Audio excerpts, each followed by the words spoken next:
wabarakatuh. Sebelumnya saya minta maaf dengan Bapak Ibu ya, karena mengganggu waktunya untuk kegiatan diseminasi. Karena tugas ini dibiaskan untuk guru yang ada di sekolahnya masing-masing. Nah, jadi karena kemarin ada perubahan jadwal, jadi untuk pengumpulan tugas dipercepat di Februari, awalnya Maret, dia berganti jadi Februari. Kalau misalkan Maret, misalnya cari waktu rapat kapan Bapak Ibu? Nah, karena waktunya udah mepet, nah, jadi waktu saya minta ngomong dengan Ibu, minta waktunya. Jadi dipakailah hari Jumat. Oke.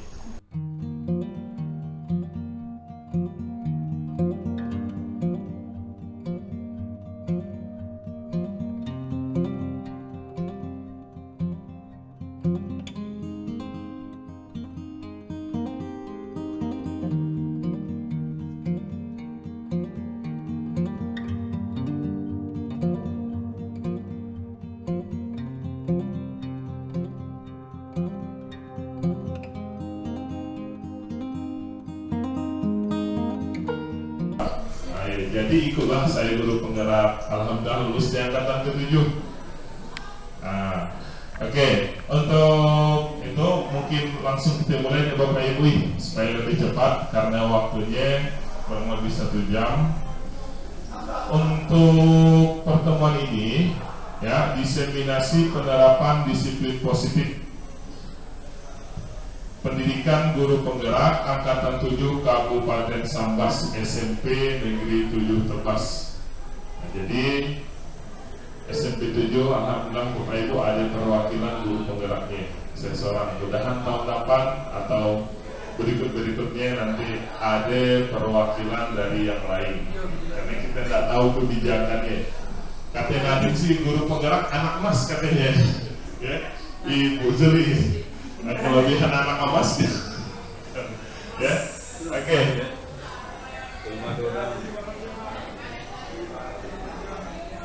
Tujuan dari adanya diseminasi untuk budaya positif ini adalah mengenalkan pendekatan disiplin positif sebagai salah satu pendekatan disiplin siswa oleh guru yang bertumpu pada pengembangan karakter siswa. Karena menurut Ki Hajar Dewantara, pendidik seorang guru harus mendidik sesuai dengan kodrat anak. Kodrat anak itu terbagi 2, ada kodrat zaman dan ada kodrat lingkungan, yang dimana kodrat zaman itu sesuai dengan zamannya. Yang kedua, sesuai dengan kodrat lingkungan di sini adalah bagaimana anak tersebut dibesarkan. Anak tersebut dibesarkan dan dididik sesuai dengan karakter. Karena karakter setiap anak itu kan berbeda-beda Bapak Ibu. Jadi tanpa harus menghilangkan karakter tersebut. Ini yang dimaksud menurut Ki Hajar Dewantara. Yang dimana itu untuk menghasilkan murid yang berkarakter, disiplin, santun, jujur, peduli, dan bertanggung jawab. Serta tujuan yang kedua itu adalah menanamkan motivasi, adalah tujuan dari penerapan disiplin positif ya, yang dimana agar terbentuk murid yang berkarakter. Ya, awalnya itu memang tujuan dari adanya guru penggerak adalah mengubah paradigma pendidikan untuk menghasilkan murid yang berkarakter, disiplin, santun, jujur, peduli, bertanggung jawab, dan menerapkan dan merupakan pembelajar, yang dimana pembelajar di sini adalah pembelajar sepanjang hayat. Jadi sampai akhir hidupnya seorang siswa itu adalah sebagai pembelajar. Ya, sesuai dengan kompetensi lingkungan sekolah yang positif. Sebenarnya di SMP 7 ini Bapak Ibu udah menerapkan budaya positif. Salah satunya siswa pada saat berpapasan mereka mengucapkan salam. Assalamualaikum Pak, Assalamualaikum Bu. Jadi itu termasuk budaya positif. Selain itu juga pada saat masuk awal pembelajaran, budaya positif yang udah diterapkan adalah membaca doa. Setelah membaca doa, membaca Al-Quran, itu termasuk budaya positif. Karena sesuai dengan profil pelajar Pancasila, ya, ini. Oke. Jadi apabila lingkungan sekolah ini positif, maka itu akan mewujudkan budaya positif untuk seluruh warga sekolah. Jadi semuanya dapat Bapak Ibu. Nah ini, lanjut lagi Bapak Ibu ya. Upaya ini juga akan menghasilkan murid sebagai pembelajar sepanjang hayat sesuai dengan profil pelajar Pancasila. Karena yang diinginkan oleh Ki Hajar Dewantara itu adalah setiap anak harus memiliki profil pelajar Pancasila. Apalagi sekarang ini kan setiap sekolah udah mulai berubah dari kurikulum 2013, dan ada beberapa sekolah ini yang udah menerapkan kurikulum merdeka. Kurikulum merdeka ini nanti akan dibiaskan melalui rapor P5, ya, yang dimana nanti akan ada materi juga ini dari profil pelajar Pancasila ini. Lalu untuk profil pelajar Pancasila di sini, ya, ini juga nanti akan seirama, ya, atau saling mendukung dalam budaya positif. Mengapa? Pertama itu beriman, bertakwa kepada Tuhan Yang Maha Esa.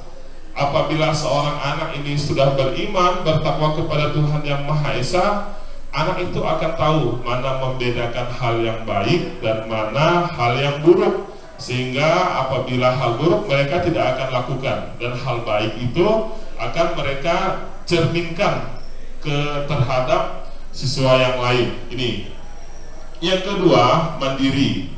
Nah, ini yang mandiri. Karena di dalam budaya positif kan Bapak Ibu ya, siswa dilarang untuk mencontek.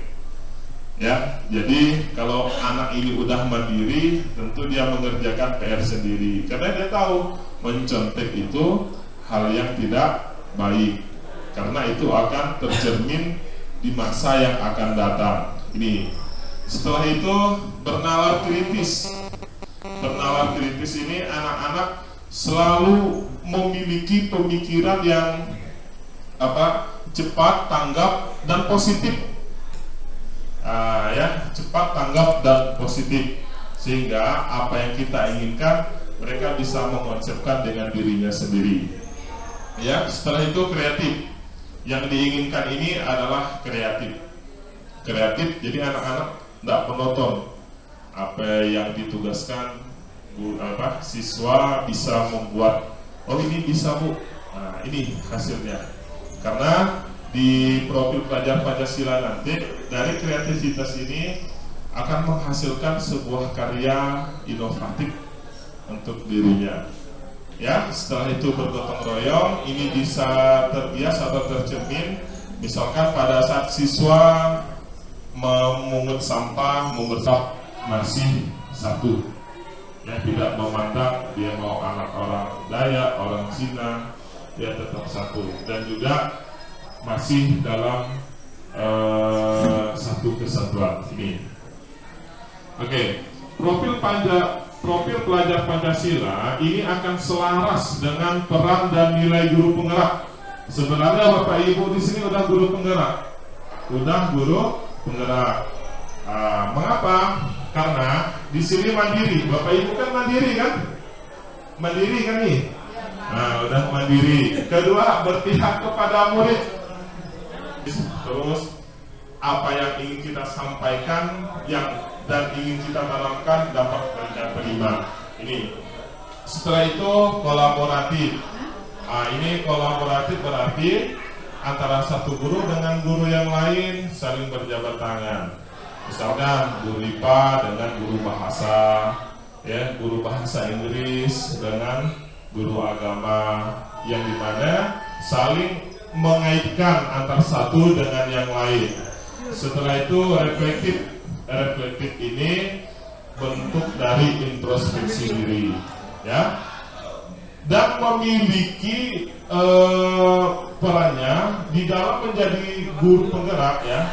Pertama, harus bisa menjadi pemimpin pembelajaran. Bapak Ibu kan malah jelaskan di depan kan nih, Bapak Ibu udah termasuk pemimpin pembelajaran, ya. Setelah itu mengaktifkan komunitas praktisi. Nah, ini melalui kegiatan MGMP salah satunya Bapak Ibu. Nah, udah tergabung dalam MGMP Bapak Ibu. Ya, saya rasa semuanya udah masuk. Membimbing guru yang lain.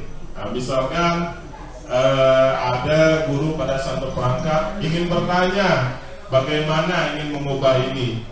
Bahkan ada yang bertanya, saling berinteraksi dengan satu yang lain dan saling membantu. Ini juga termasuk sudah membimbing guru yang lain. Ya, setelah itu berkolaborasi dengan pihak terkait. Nah, ini terus mewujudkan kepemimpinan murid. Dan juga mewujudkan kepemimpinan murid ini udah Bapak lakukan. Anak-anak ke depan bacakan tugasnya atau bacakan puisinya. Silakan anak-anak presentasikan ke depan. Ini udah termasuk mewujudkan kepemimpinan murid. Setelah itu siswa disuruh berbaris ke depan, ada satu pemimpin, itu juga udah mewujudkan kepemimpinan murid. Nah, jadi sebenarnya menurut nilai dan perannya ini, semua guru Bapak Ibu udah termasuk ke dalam guru, ya, penggeraknya, programnya. Tapi Ibu semuanya ini udah guru penggerak. Karena kalau guru tidak bergerak, anak-anak pun tidak akan bergerak Bapak Ibu. Jadi tidak ada yang bisa hebat sampai sekarang.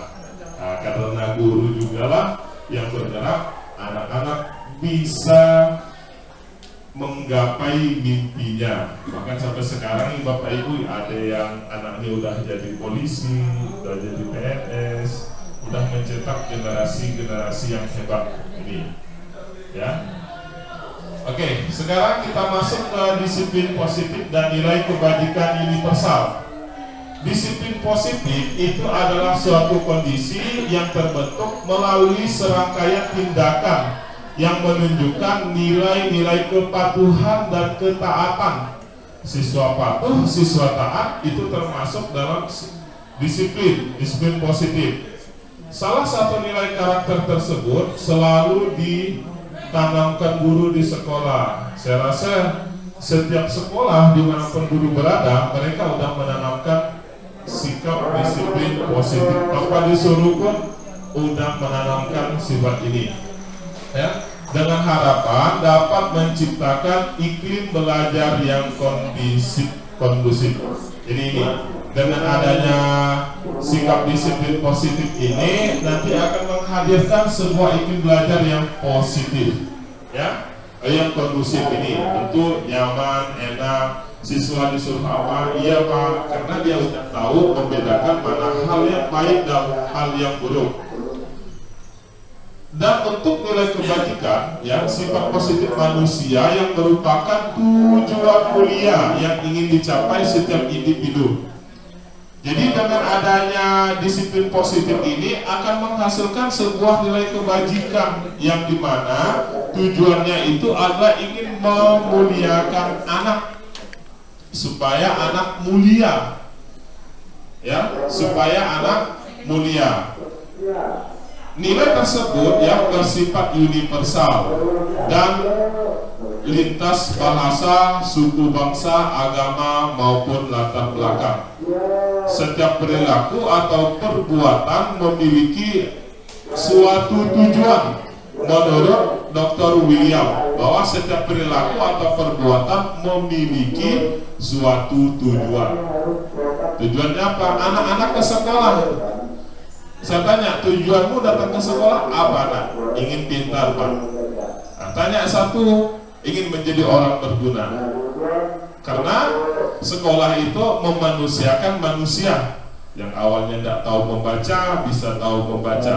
Yang awalnya tidak tahu menulis, jadi tahu menulis.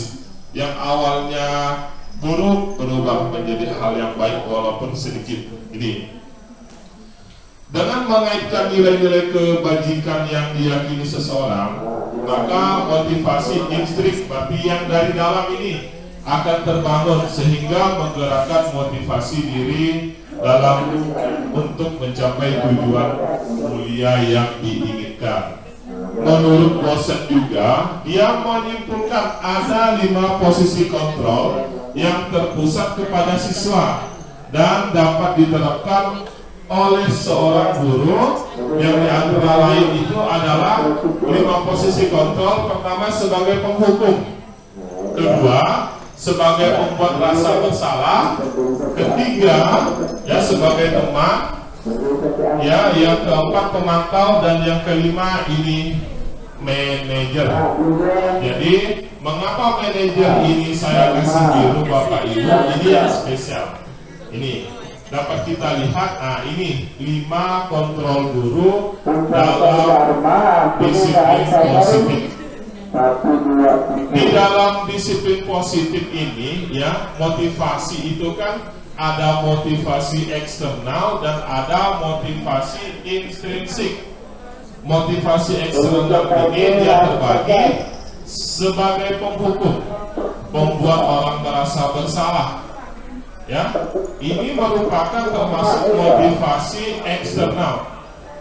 Bahkan Bapak Ibu, saya pun juga pernah termasuk di dalam kondisi penghukum. Ternyata setelah belajar dari guru penggerak ini, menurut sistem pendidikannya bahwa tidak boleh menghukum siswa. Kata menghukum itu diganti dengan konsekuensi, tapi artinya sama Bapak Ibu. Konsekuensinya ini nanti akan tercipta dari keyakinan kelas. Jadi kita buat keyakinan dan kesepakatan kelas bersama, agar pada saat mereka salah atau mereka melanggar dari hukuman tersebut, mereka udah tahu saya salahnya di sini, nanti mendapatkan konsekuensinya di sini. Itu jadi didapat dari kesepakatan bersama. Ya, kalau untuk penghukum, ya kita dilarang menghakim, menunjuk atau menyakiti.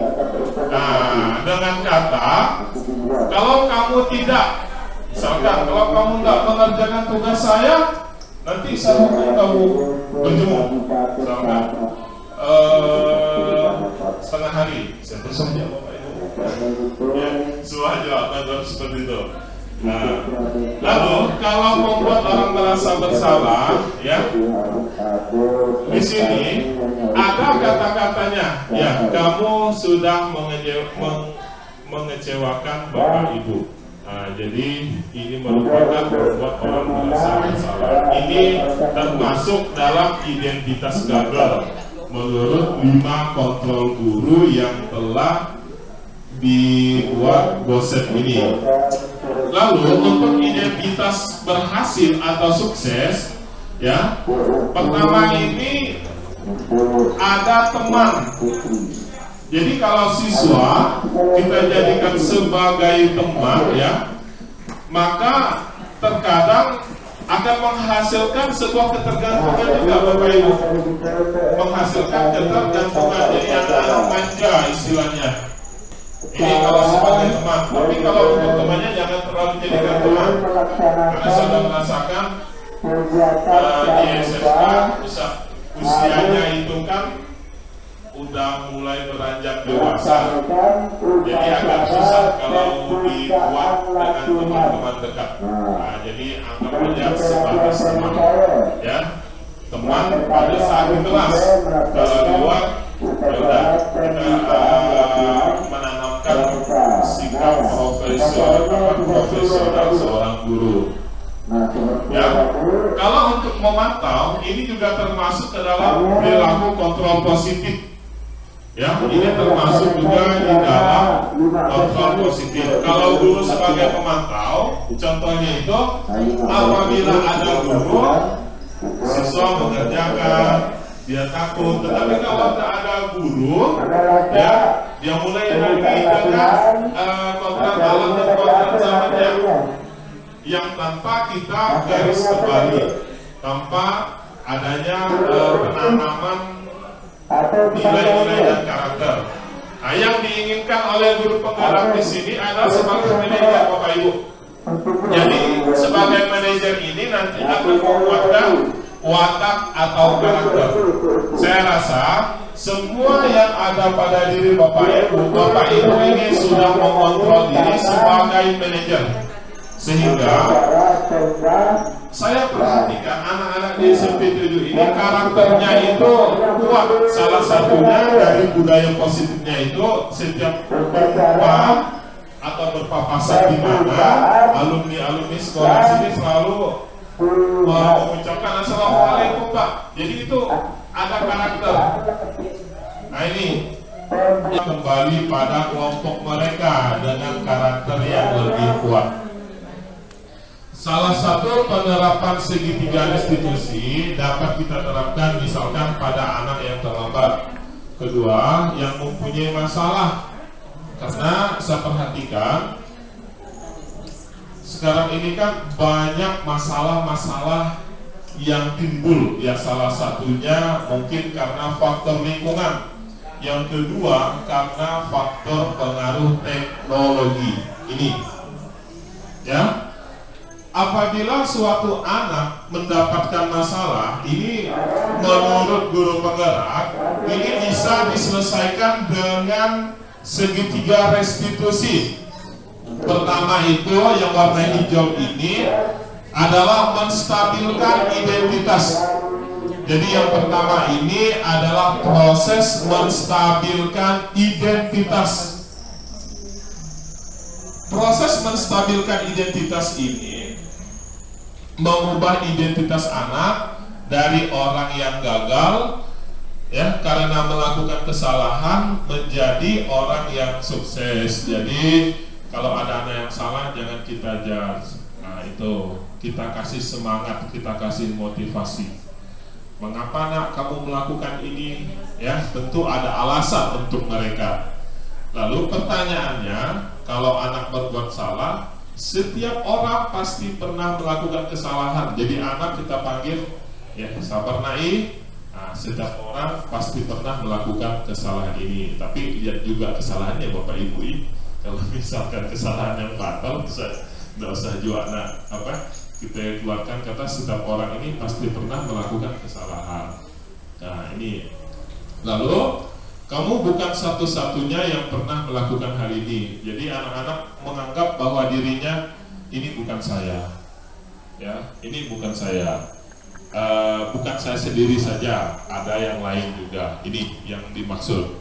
Apabila sudah menstabilkan identitas, maka validasi kebutuhan. Validasi kebutuhan ini, kalau kita memahami kebutuhan dasar, ya. Kebutuhan dasar anak maksudnya, karena kan anak itu kan berbeda kodrat alam dan zamannya.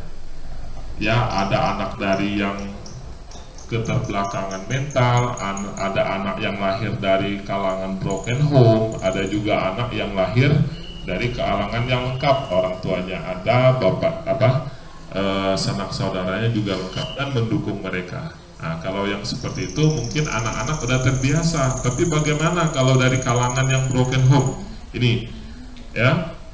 Lalu kalau sudah memvalidasi kebutuhan, maka pertanyaan pemantiknya itu, kamu tentu punya alasan kenapa melakukan hal itu. Biasanya kan kita tanya, iya kan Bu Mandai?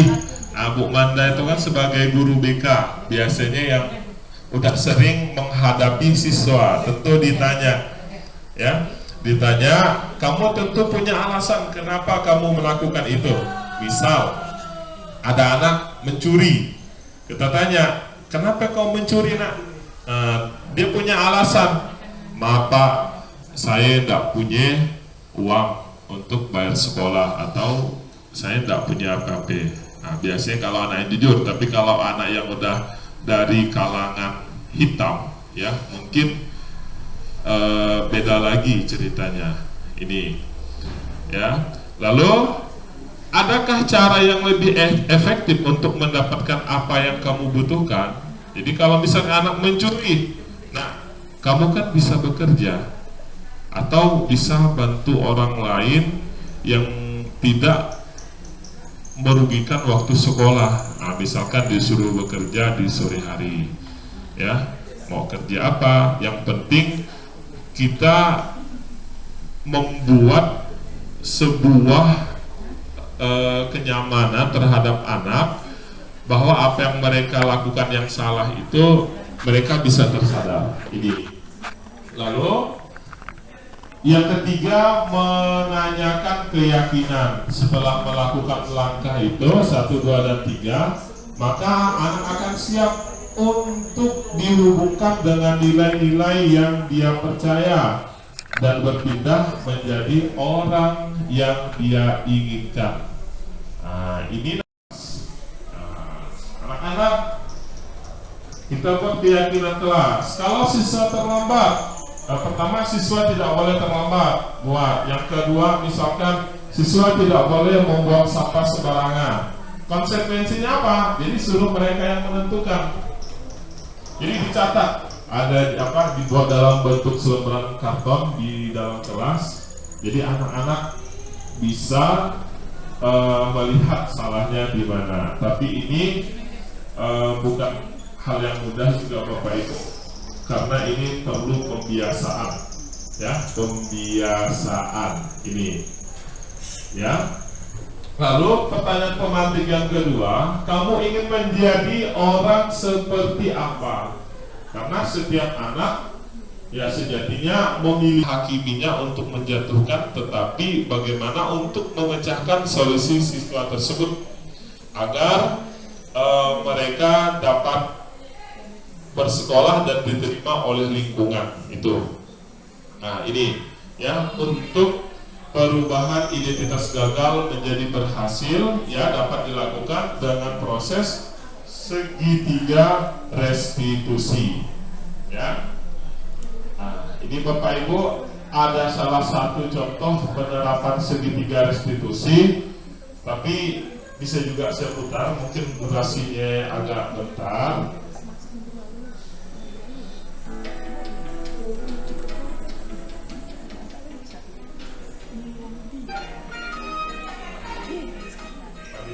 Bapak Ibu, ini contoh penerapan segitiga restitusi. Saya ambil punya orang di YouTube. Nah, kalau punya saya, suaranya tidak terlalu jelas.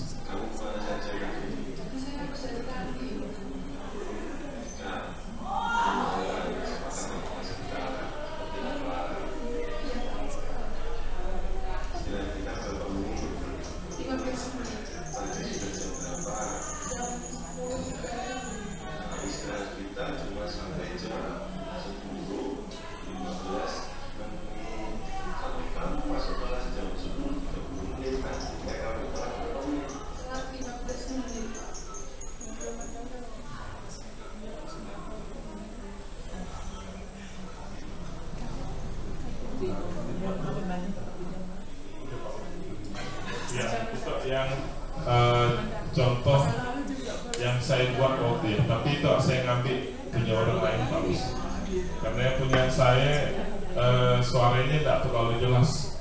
Nah, sama dengan yang dilakukan itu. Jadi di video ini ada tahap menstabilkan identitas sesuai dengan segitiga restitusi tadi. Nah, bahwa setiap anak yang melakukan salah, ya, jadi kita landasi, ya, karena setiap orang itu juga punya kesalahannya apa. Nah, jadi supaya anak ini, ya, tidak murung lah. Ini tahap ketiga itu menanyakan keyakinan, karena ini terbentuk setelah Bapak Ibu membuat keyakinan kelas. Ini, ya, contoh penerapan segitiga restitusi. Nanti boleh Bapak Ibu terapkan juga di kelas atau di lingkungan sekolah ini apabila ada siswa yang bermasalah. Ini, ya. Oke, kita lanjutkan. Kenapa harus disiplin positif? Disiplin positif ini didasarkan pada prinsip menghargai hak anak sesuai dengan kodratnya, ya, sesuai dengan kodrat alam dan kodrat zamannya. Ya, kodrat alam itu untuk lingkungan, kodrat zaman berarti perubahan zaman dari waktu ke waktu. Ini mendorong proses dialogis, melatih anak untuk berpikir logis, mendidik anak untuk bertanggung jawab, serta mengembangkan perilaku positif anak di masa yang akan datang. Karena dari disiplin positif Bapak Ibu ini nanti akan mencerminkan budaya positif di sekolah, sesuai yang udah awal tadi, yang udah pada slide-nya ada yang saya tampilkan. Disiplin positif juga dapat membantu murid belajar dengan aman dan nyaman, sehingga dapat meraih keselamatan dan kebahagiaan. Menurut Ki Hajar Dewantara, dalam proses pembelajaran, ya, anak-anak itu harus bahagia katanya, ya, harus bahagia. Atau konsep studi well-being, kalau tidak salah BPI bahasa Inggrisnya, ya kan BPI, well-being kata untuk Ki Hajar Dewantara ini harus bahagia. Jadi kalau anak bahagia dia merasa senang, dan nanti ayo pelajaran ibu lagi masuk. Jadi mereka udah mewanti-wanti pelajaran bapak ibu. Karena apabila anak udah bahagia, mereka itu lebih senang untuk memasukkan materi yang telah bapak ibu sampaikan. Ini karena anak udah merasa bahagia. Ini ya, ini ya, ini yang disampaikan oleh Ki Hajar Dewantara. Karena ini merupakan sebagai tujuan utama pendidikan. Nah, ini sebagai tujuan utama pendidikan menurut Ki Hajar Dewantara. Karena kalau berbicara masalah sejarah Ki Hajar Dewantara, dia pernah menelantarkan anaknya sendiri. Karena beliau itu, kalau seingat saya, Bu Anis, dia singkat nih kalau untuk Ki Hajar Dewantara ke Belanda. Dia singkat kan? Dia singkat. Ternyata Ki Hajar Dewantara di sini belajar, apalagi ini usia SMP akan transisi dari anak-anak untuk menjadi anak dewasa pertama. Kalau udah SMA SMK udah nyaman Bapak Ibu. Ya, anak-anak udah mengalami tahap pendewasaan tingkat lanjut. Ya. Segala yang dilakukannya adalah hasil dari meniru perilaku orang terdekat, terutama di sekolah. Jadi inilah yang diharapkan untuk bisa menerapkan budaya positif di sekolah. Tapi SMP itu udah is the best Bapak Ibu, udah is the best. Ya, karena budaya positifnya udah dapat saya rasakan. Ya, yang menjalar memang salam. Nah, salam kalau jumpa di mana-mana, Assalamualaikum Pak. Waalaikumsalam. Oh, itu sih saya setuju. Karena kalau sana ya tempat saya ngajar tidak boleh pakai salam Bapak Ibu. Ya. Selamat siang Pak. Solong Pak. Gimana senang jawab Bapak Ibu? Hai, halo Pak. Ya, sebenarnya kalau itu kan Bapak Ibu keluarkan dididik keras.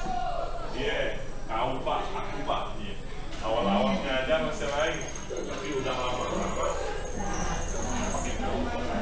Tapi kodrat alamnya memang dididik karakter yang kasar. Oke. Proses pendidikan yang tidak harus identik dengan kekerasan dan ketegasan, bukan berarti meluapkan kemarahan, tetapi proses belajar di sekolah harus dianalogikan sebagai tempat di mana warga sekolah harus berada di dalam situasi yang menyenangkan. Jadi anak-anak harus senang. Kalau siswa ngantuk, kalau Bapak Ibu suruh nyanyi dalam BAP sekali-sekali, ya suruh kampingnya. Jadi supaya anak senang. Ya, kalau misalkan Maji kalau anak ngantuk belajar bahasa Inggris suruh nyanyi pakai bahasa Inggris ya Maji. Ya, yang pandai nyanyi. Siswa pandai nyanyi. Ya. Kalau matematika nyanyi apa berarti?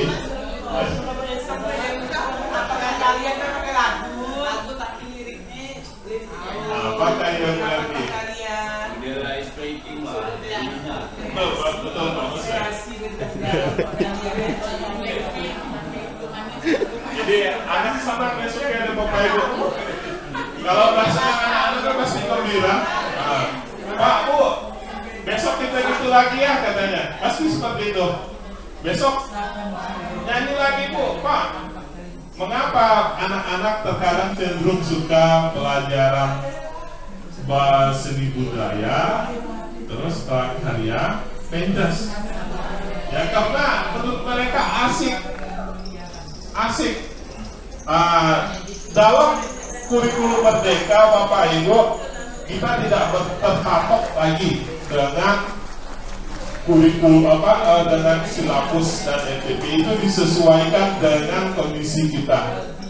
Apa yang ingin kita capai, misalkan di semester ini boleh menghilangkan yang lain, boleh ya, karena kan ini sesuai dengan diri lingkungan sekolah untuk kurikulum Merdeka ya. Ini oke. Disiplin positif dapat dilakukan dengan pertama, membuat keyakinan kelas. Keyakinan kelas itu sesuatu yang diyakini bersama, yang berasal dari penyatuan pikiran untuk menjadi nilai-nilai kebaikan untuk diturunkan di kelas, keyakinan kelas. Sedangkan untuk kesepakatan kelas ini berisi beberapa aturan untuk membantu para guru dan para peserta didik bekerja sama membentuk kegiatan belajar mengajar yang efektif.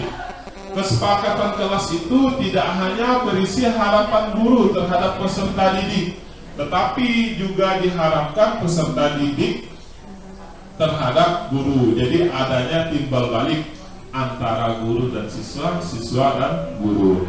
Nah, ini bentuk keyakinan kelas Bapak Ibu. Bekerja sama menjaga kebersihan kelas. Ini bentuk atau contoh dari keyakinan kelas. Bekerja sama menjaga kebersihan kelas. Penting ini Bapak Ibu ya. Karena kalau kondisi kelasnya bersih, tentu ngajarnya nyaman juga. Ya, tidak ada debu, kondisinya asri, wangi. Itu kan nanti akan mengundang kenyamanan pada saat belajar. Setelah itu, menjaga dan meletakkan barang sesuai dengan tempatnya.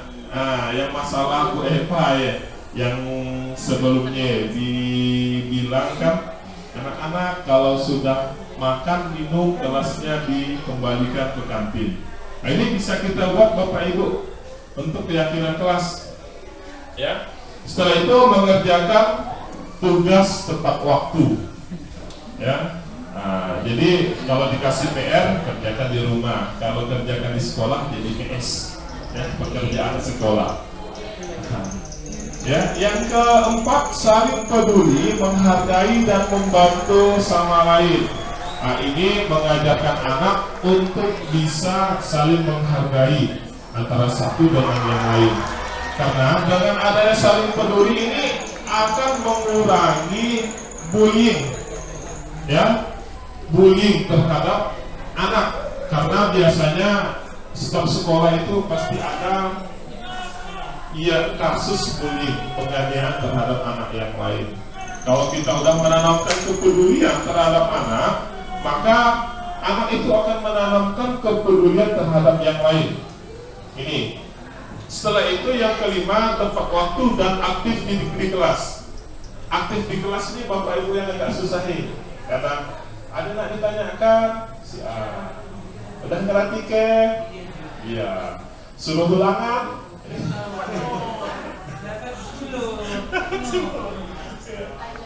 Nah, itu yang kalau dalam proses pendidikan, siswa yang udah berani menyampaikan pendapat, ya walaupun itu tidak baik, tetap dihargai. Nah itu, ya. Lalu kesepakatan kelas. Untuk kesepakatan kelas ini, ya ini adalah bentuk hukuman yang sudah dialihkan katanya menjadi konsekuensi. Kalau hukuman kan tidak bagus Bapak Ibu katanya, itu menjadi konsekuensi. Hadir tepat waktu. Kalau siswa tidak tepat waktu, konsekuensinya apa?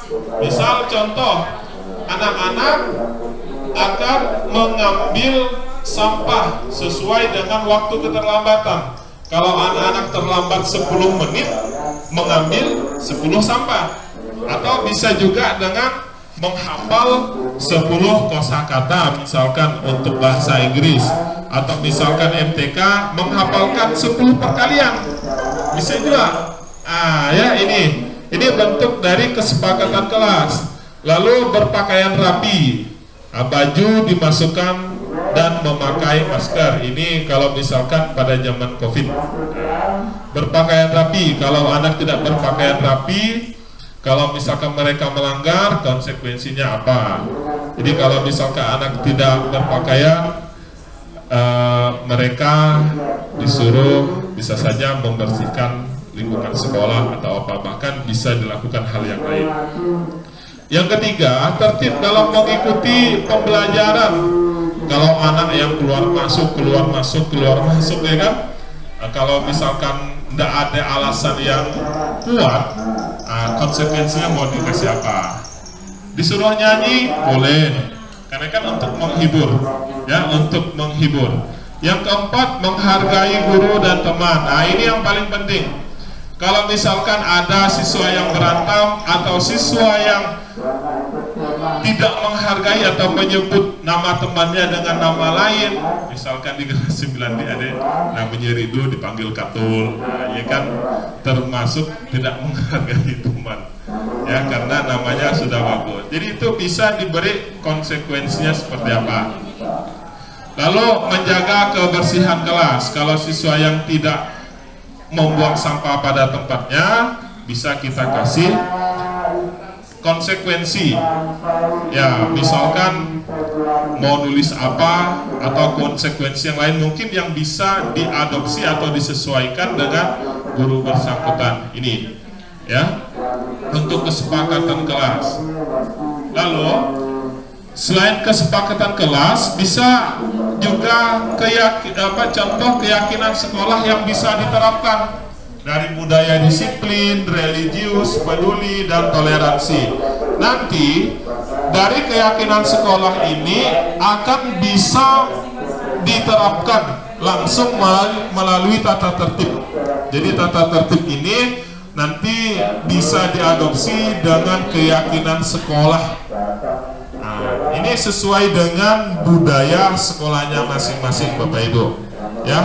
Ini untuk keyakinan sekolah, ya. Ada disiplin, religius, peduli lingkungan, serta toleransi. Ini ada beberapa poin yang saya siapkan. Lalu yang berikutnya, salah satu alternatif pengganti hukuman adalah dengan konsekuensi berupa keyakinan dan kesepakatan kelas. Karena kata hukuman mungkin agak keras katanya, diganti dengan konsekuensi.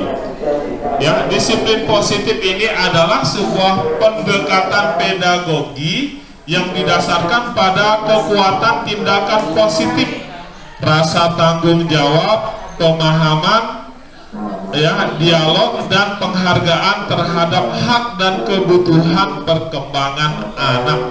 Ini, ya, ini untuk budaya positif. Lalu Bapak Ibu, di dalam budaya positif, saya pun juga baru tahu, ternyata penghargaan itu dilarang Bapak Ibu, karena itu untuk mendorong keterbelakangan motivasi anak. Jadi sebenarnya kalau misalkan ada anak yang meraih sesuatu, dikasih penghargaan, itu akan mendorong motivasi gagal katanya. Tapi saya lagi mempelajari yang dimaksud itu seperti apa, bagaimana, tapi sempat disampaikan seperti itu. Ya, seperti itu. Ini lanjut. Ini ada sebuah kata-kata, Bapak Ibu. Jika anak dibesarkan dengan rasa aman, maka ia belajar percaya. Kalau anak dibesarkan dengan rasa aman, maka ia belajar percaya. Jika anak dibesarkan dengan dukungan, maka ia belajar menghargai diri sendiri. Jika anak dibesarkan dengan kasih sayang dan persahabatan, maka ia belajar menemukan kasih dalam kehidupan. Ya, jadi tadi setelah saya baca, ini terbuka pikiran hati saya, Bapak Ibu. Berarti saya ingin mencoba dari 1, 2, 3 ini yang mana yang mungkin lebih gampang dan senang untuk diterapkan. Jadi jadilah pribadi yang baik yang mengamalkan nilai-nilai moral yang baik. Berikanlah didikan yang baik dan bermanfaat karena anak-anak generasi yang akan melanjutkan masa depannya. Jadi nanti anak-anak itu bakal melanjutkan kita, Bapak Ibu, karena pekerjaan kita ada batas usianya. Ya, jadi mulai dari sekarang, mari kita tanamkan sikap disiplin positif terhadap anak. Walaupun tidak bisa banyak, 1 pun sudah cukup. Kalau tidak bisa banyak, 1 pun sudah cukup. Ini, ya, Bapak Ibu di sini semuanya adalah guru-guru hebat, termasuk juga dalam guru-guru penggerak. Mudah-mudahan nanti terbuka Bu Erni bisa guru penggerak, Bu Sri, Pak Romi, nah bisa jadi. Yang untuk bergerak kan uang 50 kan? Yo, Ada yang rekomendasi, ada guru-guru rekomendasi. Oke, mungkin ini Bapak Ibu yang dapat saya sampaikan. Ya, terima kasih. Ya, terima kasih juga saya ucapkan kepada Bapak Ibu yang telah menyempatkan waktunya untuk mengikuti kegiatan diseminasi ini. Saya akhiri. Assalamualaikum warahmatullahi wabarakatuh.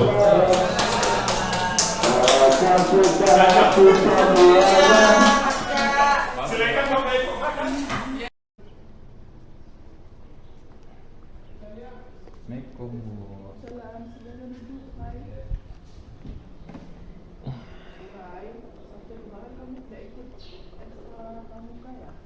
Iya Bu, maaf soalnya saya buku pulang karena mau diajak ayah pergi piknik ke Malang. Wah, pasti sangat menyenangkan.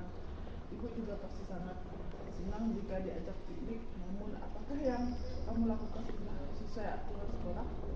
Tidak Bu, soalnya saya tidak ikut ekstra pramuka tanpa izin. Kamu masih ingat dengan keyakinan sekolah kita? Kira-kira apa keyakinan yang belum kamu terapkan? Tertib mengikuti kegiatan sekolah Bu.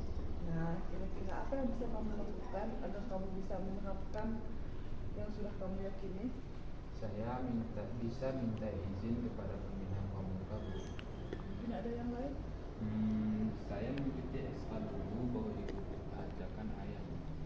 Nah, berarti kamu sudah paham bahwa kita harus tertib aturan sekolah. Iya Bu, insya Allah saya akan berusaha lebih tertib lagi. Selamat pagi Pak Andi. Ya, selamat pagi Mira. Ayo silakan duduk. Kamu tahu mengapa dipanggil di sini? Mungkin berkaitan dengan tugas. Ya, benar. Tapi kamu mau tahu kemarin masuk kan? Iya Pak, masuk. Tetapi saya tidak mengumpulkan tugas. Mira, semua orang pernah melakukan kesalahan, termasuk saya. Namun setiap tindakan kita ada alasannya. Kira-kira mengapa kamu tidak mengumpulkan tugas? Saya capek dan mengantuk Pak. Soalnya malamnya scroll TikTok sampai jam 12 malam. Akhirnya saya saat pelajaran jadi ngantuk. Kamu masih ingat keyakinan kelas kita kan? Masih Pak. Kalau masih ingat, kira-kira yang kamu lakukan itu sudah sesuai dengan keyakinan atau belum? Belum Pak. Keyakinan kelas yang mana? selalu bertanggung jawab, Pak. Nah, ternyata kamu tahu. Lalu, apakah kamu punya solusi untuk masalah ini? Iya, Pak. Pertama, saya minta maaf karena tidak membuat tugas. Kedua, saya tidak akan tidur terlalu malam lagi. Dan yang ketiga, saya akan mengerjakan tugas dari Pak Andi dan akan mengumpulkannya besok. Bagus, saya apresiasi untuk tanggung jawabmu dan kamu boleh kembali istirahat. Terima kasih, Pak. Misi.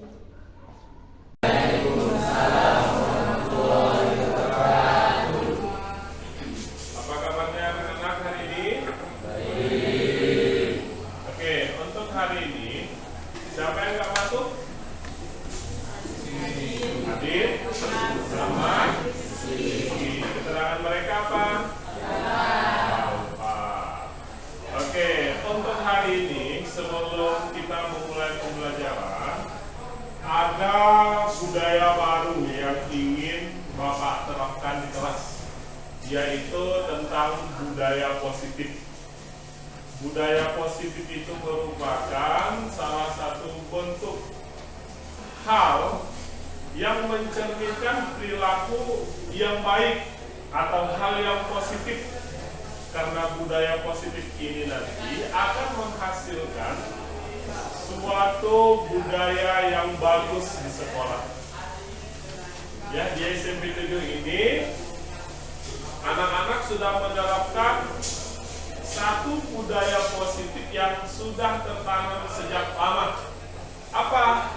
Yaitu selalu mengucapkan salam saat berpapasan ataupun berdekatan atau berjumpa dengan seorang guru. Ya kan? Nah, ini salah satu budaya positif yang sudah diterapkan. Nah, untuk hari ini saya ingin menerapkan budaya positif di kelas melalui kesepakatan kelas. Jadi nanti ya kalian akan saya berikan salah satu stick on note atau catatan yang bisa ditempel di papan tulis nanti. Kalian tulis satu kesepakatan kita pada saat belajar IPA di ruangan kelas ini. Setelah kalian catat nanti, ditempel di papan tulis. Nah, ditempel di papan tulis. Dan saya minta nanti 1, 2, atau 3 orang untuk membacakan kesepakatan kelas yang kita buat. Ingat, kesepakatan kelas ini adalah kesepakatan yang dibuat bersama antara saya dengan murid atau dengan kalian. Contoh satu kesepakatan kelas, ya, misal tidak boleh berbicara pada saat guru menjelaskan. Itu kesepakatan kelas, tapi yang nyatetnya kalian. Kesepakatan ini nanti akan kita terapkan pada saat pembelajaran berlangsung. Bisa? Bisa? Wajib mencatat di satu kertas ini. Ya, wajib dicatat, semuanya wajib dicatat. Dan jangan lupa, tolong tulisannya yang bagus sedikitnya supaya nanti temannya bisa membaca. Ya? Bisa?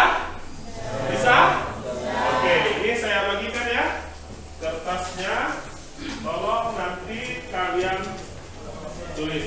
Ingat, tulisnya ini kan yang ditempel nanti harus di depan sini. Nah, jangan di sini. Di sini nggak bisa ditempel. Nanti dipegang-pegang juga ya di sini. Apakah lengket? Kalau lengket berarti tulisnya di depan sini. Bisa? Bisa? Oke, ini saya bagikan ya. 1 orang dapat 1. Ya, 1 orang dapat 1. Silakan ditulis. Ini bisa masuk pasar malam. Gratis.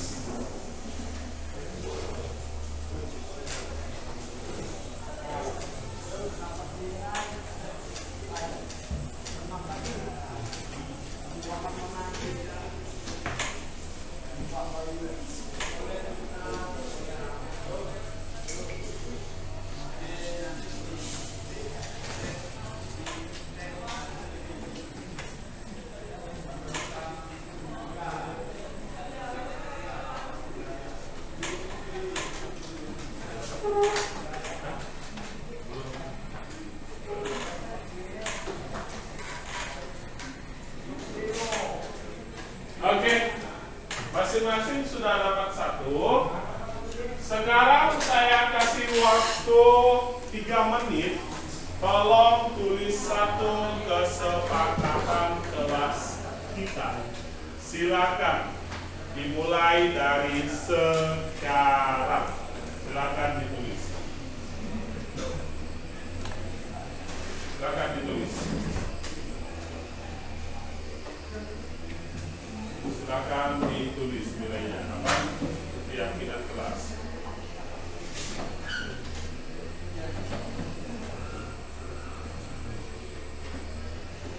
Oke, dengarkan. Nanti yang laki tempelnya di sini ya. Laki di sini, wanita. Laki di sebelah sini, wanita di sebelah sini. Wanita perempuan nempelnya di sebelah sini. Udah semua? Udah?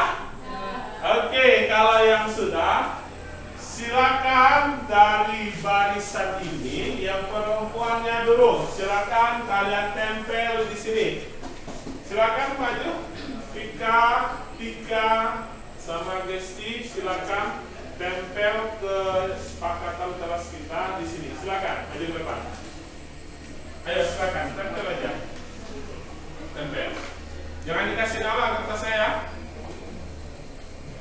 Tempel.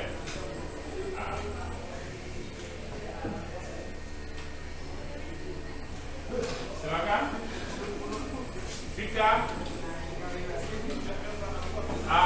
Barisan dari Andreni. Silakan. Tempel. Silakan. Silakan ditempel. Silakan.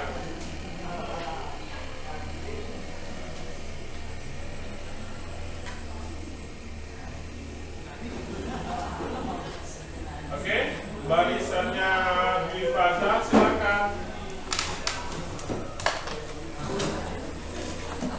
Takut.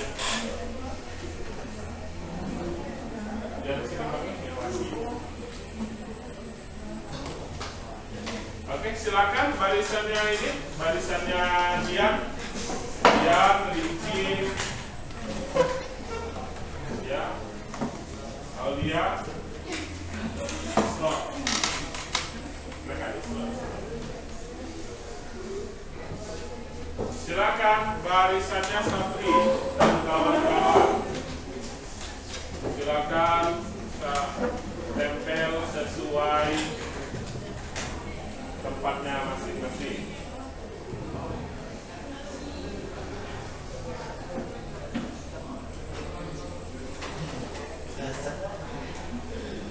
Nah, silakan barisannya Tiara.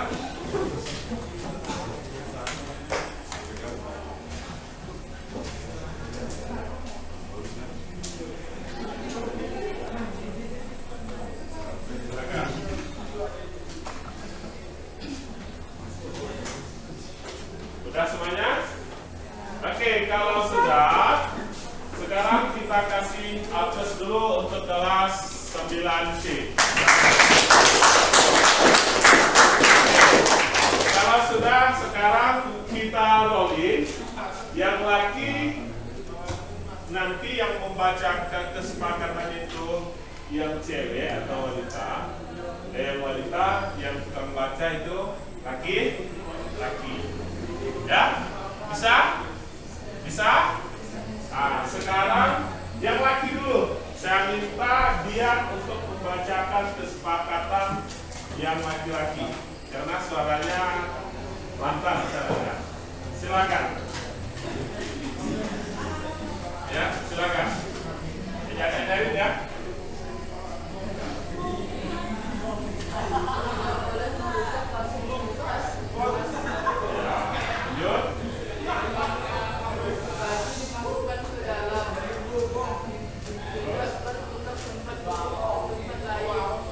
Tidak boleh masukkan sepatu di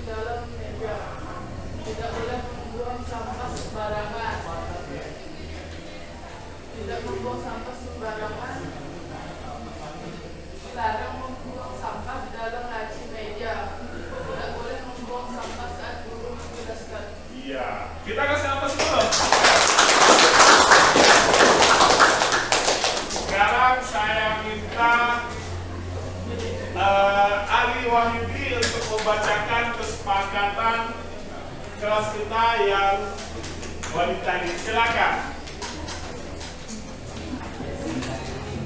Silakan. Ya, silakan. Tidak boleh tidak boleh tidur saat jam pelajaran. Jangan tidur saat menjelaskan pelajaran. Tidak boleh keluar sebelum tidak boleh berbicara saat menjelaskan. Jangan selalu sering komisi. Tidak boleh datang terlambat. Mendengarkan menjelaskan.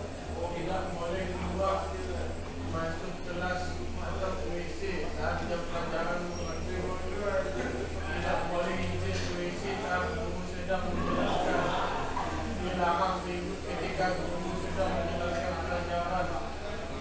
Jangan memotong pembicaraan saat guru sedang menjelaskan. Harus mengerjakan tugas sekolah. Tidak boleh keluar masuk kelas. Tidak boleh berbicara saat guru menjelaskan. Tidak boleh tidur di kelas. Oke, kita kasih aplaus dulu. Sekarang, dengarkan, ini saya perjelas lagi. Ya, tadi. Pertama, tidak boleh merusak fasilitas di kelas. Ya. Setelah itu, baju harus masuk ke dalam. Tidak boleh bertukar tempat, tidak boleh memasukkan sepatu di dalam meja, tidak boleh membuang sampah sembarangan. Dilarang membuang sampah di dalam laci meja, tidak boleh membuang sampah saat guru menjelaskan. Ini yang telah dibuat oleh temannya. Ya, untuk yang laki-laki. Kalau untuk yang wanita, pertama, tidak boleh tidur saat jam pelajaran. Jangan tidur saat guru menjelaskan. Tidak boleh keluar sebelum guru mengizinkan. Tidak boleh berbicara saat guru menjelaskan. Jangan terlalu sering ke WC. Tidak boleh datang terlambat. Mendengarkan guru menjelaskan. Tidak boleh keluar masuk kelas. Tidak boleh izin ke WC saat guru sedang menjelaskan. Ya, dilarang ribut ketika guru sedang menjelaskan pelajaran. Jangan memotong pembicaraan guru saat menjelaskan. Harus mengerjakan tugas sekolah. Tidak boleh keluar masuk kelas. Tidak boleh berbicara saat guru menjelaskan. Tidak boleh tidur di kelas. Jadi ini adalah kesepakatan yang sedang kita buat. Kalau seandainya dari kesepakatan yang kita buat ada yang melanggar, kira-kira bagaimana? Harus ada konsekuensi. Ingat nak, bukan disebut hukuman, tetapi disebut konsekuensi. Kira-kira konsekuensinya apa? Kira-kira sepakat tak kalau seandainya kalian saya suruh menghafal perkalian? Bagaimana? Boleh? Boleh? Boleh? Oke, boleh. Jadi nanti menghafal perkalian. Menghafal perkaliannya nanti kita buat acakan angkanya. Perkalian berapa yang harus kalian hafalkan? Boleh? Boleh? Oke, kalau boleh, ini kesepakatan kita dan saya minta mulai hari ini berlaku. Mulai hari ini berlaku sampai selesai. Mulai hari ini berlaku sampai selesai, berarti sampai tamat sekolah. Ya? Oke, kalau sudah mungkin saya cuma sampai di sini, kurang lebihnya saya mohon maaf.